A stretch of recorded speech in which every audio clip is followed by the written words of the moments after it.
Sir 2 తారీఖు వాళ్ళు application పెట్టుకుంటే 3 తారీఖు పోలీసులు తిరస్కరించారు. 4 తారీఖు హీరో కానీ హీరోయిన్ కానీ సినిమా ప్రొడ్యూసర్స్ కానీ ఎవరు థియేటర్ రావడానికి వీల్లేదు. ఈ థియేటర్లో మేము సెక్యూరిటీ ఇవ్వలేము. ఈ థియేటర్కు ఉన్నది ఒకటే దారి. ఈ దారిలో ఇంతమంది వేలాది మంది అభిమానులు వచ్చినప్పుడు మేము కంట్రోల్ చేయలేము, వద్దు అని తిరస్కరించారు. తిరస్కరించిన తర్వాత కూడా 4 తారీఖు 9:30 ప్రాంతంలో హీరో రావడం జరిగింది. రావడం కారులో వచ్చి థియేటర్లో పోయి సినిమా తీసి మళ్ళీ కారులో వెళ్ళిపోతే పెద్దగా ఇంత ఇబ్బంది జరుగుతుండేనేమో లేదో నాకు తెలియదు. కానీ ఎక్స్ రోడ్ చౌరస్తా కంటే ముందు నుంచే కారులో రూఫ్ టాప్ ఓపెన్ చేసి రోడ్ షో చేసుకుంటే థియేటర్లో పోవడంతో ఆ చుట్టుముట్టుతున్న 7-8 థియేటర్లలో ఉన్న సినిమా అభిమానులు మొత్తం ఇక్కడికే రావడంతో వేలాది మంది జమైండ్రు. ఆ గేట్ ఒక్కసారి హీరో కారు లోపలికి పంపించడానికి ఆ ఉన్న గేటు తెరవడంతో వేలాది మంది ఒక్కటేసారి ఉప్పెనలాకు వచ్చారు.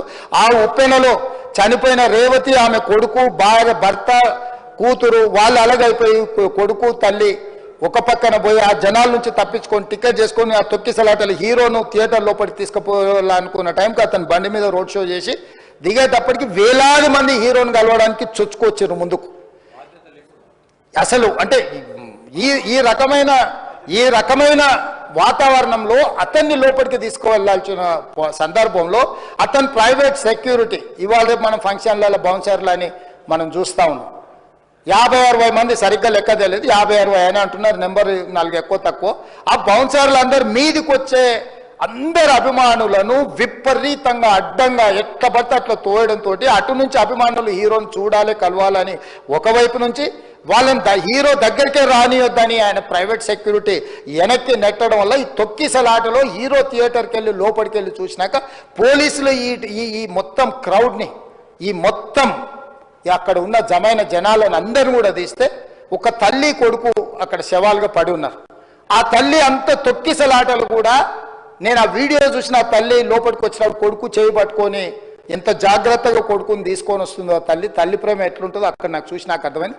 ఆ శవాలుగా మారిన తల్లి కొడుకు చెయ్యి ఇడవలే అధ్యక్ష, అట్లే చెయ్యి బిగ్గర పట్టుకొని పోలీసు వెళ్ళి చూస్తే ఆ తల్లి ఆ పిల్లగాడు ఆ తల్లి ఆ చెయ్యి వదలకుంటే కన్నబిడ్డను పట్టుకుని తల్లి చచ్చిపోయింది అధ్యక్ష. అట్లాంటి సిచ్యువేషన్లో పోలీసులు తల్లిని కొడుకుని హాస్పిటల్కి అక్కడ ఫస్ట్ ఎయిడ్ ట్రీట్మెంట్ చేసిండ్రు. పోలీసులు ఏం డాక్టర్లు కాదు, హుటేనా తరలించిండ్రు. హాస్పిటల్కి వెళ్ళిన తర్వాత తల్లి చచ్చిపోయింది, పిల్లోడు కోమాలు ఉండు. ఆల్మోస్ట్ పోలీసులు పిల్లవాడు కూడా చచ్చిపోయింది అనుకున్నారు. బ్రెయిన్ డెడ్ అయింది, ఆక్సిజన్ అందక ఆ అబ్బాయికి. సో ఆ సిచ్యువేషన్లో వెనక్కి పోలీసులు వచ్చి హీరో గారికి విషయాన్ని తెలియజేసి హీరో గారు వెళ్ళిపోతే హీరో ఎందుకు వెళ్ళిపోవాలనుకుంటారు పోలీసులు అంటే ఇంకా వేలాది మంది అభిమానులు అక్కడనే ఉన్నారు. హీరో గారు థియేటర్లో కూర్చొని ఉండడం వల్ల సినీ ప్రముఖులు ఉండడం వల్ల ఈ బయట జమైన వేలాది మంది అభిమానులు అక్కడి నుంచి పోకుండా అక్కడనే ఉండడంగా థియేటర్ లోపల కూడా బాల్కనీలో టాప్ బాల్కనీలో హీరో కూర్చుంటే నేల కింది నుంచి పై వరకు వెనక్కి తొక్కుట పైకెక్కి హీరో చేతులు కలపాలని కోతులు ఎగబడ్డట్టు కోట మీదకి కోతులు ఎగబడ్డట్టు ఉల్టా పైకి తొక్కిసలాట జరిగింది అధ్యక్ష. థియేటర్ వాళ్ళు పోలీసులను హీరో దగ్గరికి వెళ్ళి చెప్పడానికి కూడా అనుమతి ఇవ్వకుండా థియేటర్ వాళ్ళు పోలీసులను బ్లాక్ చేశారు అధ్యక్ష. ఎప్పుడైతే హాస్పిటల్లో తల్లి చచ్చిపోయిన పిల్లగాడు కూడా ఆల్మోస్ట్ చావు నోట్లో ఉన్నాడు అని తెలిసి పోలీసులు వచ్చి ఏసీపీ వెళ్ళి చెప్పడానికి పోతే థియేటర్ సిబ్బంది లేదు హీరో దగ్గరికి వెళ్ళడానికే వీలేదని చాలాసేపు పోలీసులను కూడా హీరో దగ్గరికి పోనీయలేదు అధ్యక్ష వాళ్ళ ప్రైవేట్ వీళ్ళు. చివరికి ఏసీపీ కోపం వచ్చేసి మిమ్మల్ని అందరిని తీసి లోపల వేయాల్సి వస్తా అని చెప్పిపోయి హీరోకు ఏసీపీ క్లియర్గా ఇద్దరు చనిపోయినరు, మీరు ఇక్కడ కూర్చుంటే థియేటర్లోనగా థియేటర్ బయట ఉన్న వేలాది మంది ఈ సినీ అభిమానులను మేము కంట్రోల్ చేయలేకపోతున్నాం, ల్యాండ్ ఆర్డరు శాంతి భద్రతలు చేయి దాటిపోయినాయి, మేము లాఠీ చార్జ్ చేయాల్సిన పరిస్థితి ఉంది, మీరు దయచేసి వెళ్ళిపోండి, వచ్చిండ్రు చూసిండ్రు కదా వెళ్ళిపోండి అంటే లేదు నేను సినిమా అయిపోయే వరకు ఇట్లే కూర్చుంటానని పోలీసులతో చెప్పిండని సిటీ కమిషనర్ నాకు చెప్పడం జరిగింది అధ్యక్ష. అదేవిధంగా ఇంకా కంట్రోల్ కాకపోవడంతో అప్పుడు డీసీపీ పై అధికారి రంగంలో దిగి వాళ్ళ అందరినీ లోపల వాళ్ళ ఎంబడున్న అడ్డుకుంటున్న వాళ్ళను పోలీసులతో జరిపించి చక్కగా డీసీపీ పోయి హీరో గారికి బయట చనిపోయినరు, పరిస్థితి చాలా గందరగోళంగా ఉన్నది, మీరు ఇక్కడ నుంచి కదలాల్సిందే లేకపోతే మిమ్మల్ని పోలీస్ స్టేషన్కు తీసుకెళ్లాల్సిన పరిస్థితి వస్తుంది, మీరు ఇక్కడ నుంచి కదలాల్సిందే అని బలవంతంగా అతన్ని సినిమా మధ్యలో 12 గంటల సమయంలో రాత్రి 12 గంటల సమయం అట్టిట్టుగా ఆ సమయంలో అతను తీసుకొచ్చి బండెక్కిస్తే మళ్ళీ అతను రూఫ్ టాప్ ఓపెన్ చేసి మళ్ళీ చేతులు ఊపుకుంటూ రోడ్ షో చేసుకుంటూ అంటే తల్లి చనిపోయి పిల్లగాడు చావు బతుకుల మధ్యలో ఉన్నాడు, మీరు వెళ్ళండి అని వెనక్కి పంపిస్తే కూడా మళ్ళీ కారులో రూఫ్ టాప్ ఓపెన్ చేసి చేతులు ఊపుకుంటా అభిమానులను సంతోషపెట్టుకుంటా రోడ్ షో చేసుకుంటా అతను వెళ్ళిపోయింది అధ్యక్ష. పోలీసులు కేసు చేసిరు, కేసు మీద థియేటర్కి సంబంధించిన కొంతమందిని అరెస్టు చేసిరు.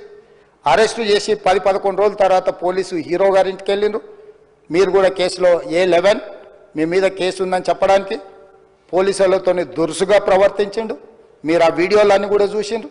ఆ పరిస్థితిలో చట్టాన్ని అమలు చేసే పోలీసులు ఆల్రెడీ ప్రాణాలు పోయినాయి, ఒక నిరుపేద తల్లి చనిపోయింది, కొడుకు చావు బతుకుల మధ్యలో ఉన్నాడు.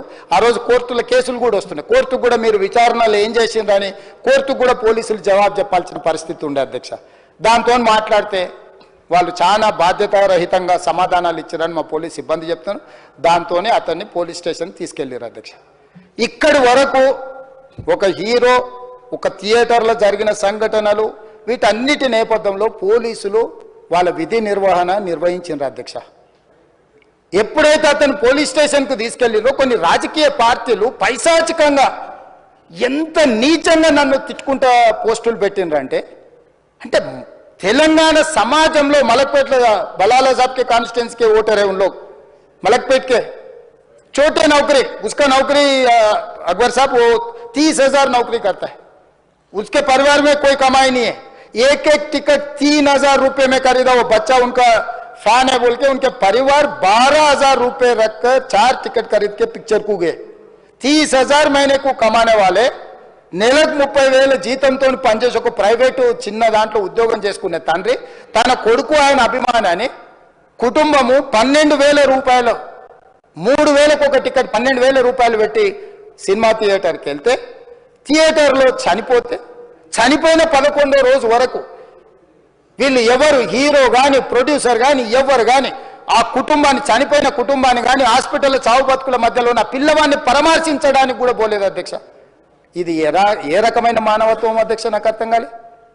ఇలాంటి మానవత్వం లేకుండా వ్యవహరించిన వాళ్ళను పోలీసులు విధి నిర్వహణలో భాగంగా పోలీస్ స్టేషన్కు తీసుకెళ్తే ఒక ఆయన ట్విట్టర్లో పెడతాడు అడ్డగోలుగా 10 ఏళ్ళు మంత్రి చేసి ఉద్యమాలు చేసినామని చెప్పుకునేటోళ్ళు, ఉద్యమాల సమయంలో సినిమా షూటింగ్లో జరగొద్దని దాడులు చేసిన వ్యక్తులు ఇవాళ అతను భగవత్ స్వరూపుడు, అసలు అతన్ని పోలీసులు ముట్టుకుంటారా?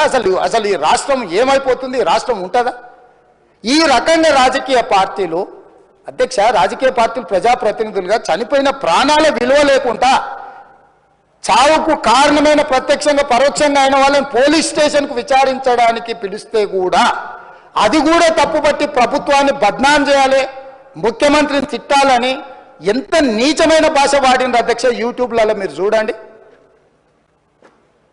నాకేముంటుంది అధ్యక్ష? ఏంది ఆ సినిమాకు స్పెషల్ రిలాక్సేషన్స్ ఇచ్చి ఇవాళ సినిమా ఏదైతే వ్యాపారం చేసిందో సినీ పరిశ్రమను ప్రోత్సహించాలని మొదటి వారం అత్యధికంగా సినిమా ధరలతో టికెట్లు అమ్ముకోవడానికి, స్పెషల్ షోలు వేసుకోవడానికి, బెనిఫిట్ షోలు వేసుకోవడానికి ప్రత్యేకమైన అనుమతులు ఇచ్చింది నా ప్రభుత్వమే కదా, మా ప్రభుత్వమే అధ్యక్ష.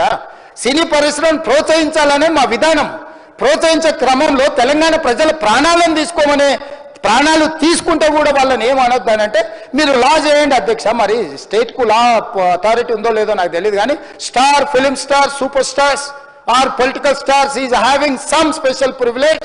If they murdered anyone also we need not to prosecute or otherwise we need not to book any case against these personalities అని మనం మీరు చట్టం చేస్తా అంటే సినీ ప్రముఖులకు కానీ రాజకీయ ప్రముఖులకు కానీ స్టార్లని ఫీల్ అయ్యే వాళ్ళ పట్ల ప్రత్యేకమైన చట్టం ఉంటుంది, వాళ్ళ మీద కేసులు పెట్టొద్దని మీరు ఏమైనా చట్టం చేస్తే ఆ చట్టం అమలు చేస్తాం అధ్యక్ష.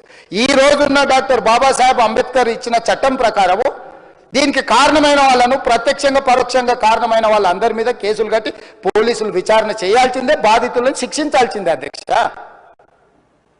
సో ఈ రోజు ఆ కుటుంబాన్ని ఆదుకోవడానికి ఈ రోజు కూడా ఆర్థికపరమైన విషయాల్లో కానీ దీంట్లో కానీ వాళ్ళు ఎవరు పెద్దగా ఆసక్తి, కనీసం సినిమా వాళ్ళు ఒక్కరోజు అతను పొయ్యి వస్తే సినీ ప్రముఖులందరూ అతని ఇంటికి వెళ్ళి అతనికి మొత్తం ఏదో కాళ్ళు చేతులు యాక్సిడెంట్లో పోయినట్టు కన్నీళ్లు గారుస్తారు. ఈ సినీ ప్రముఖులు ఒక్కరైనా హాస్పిటల్ పోయినరా అధ్యక్ష?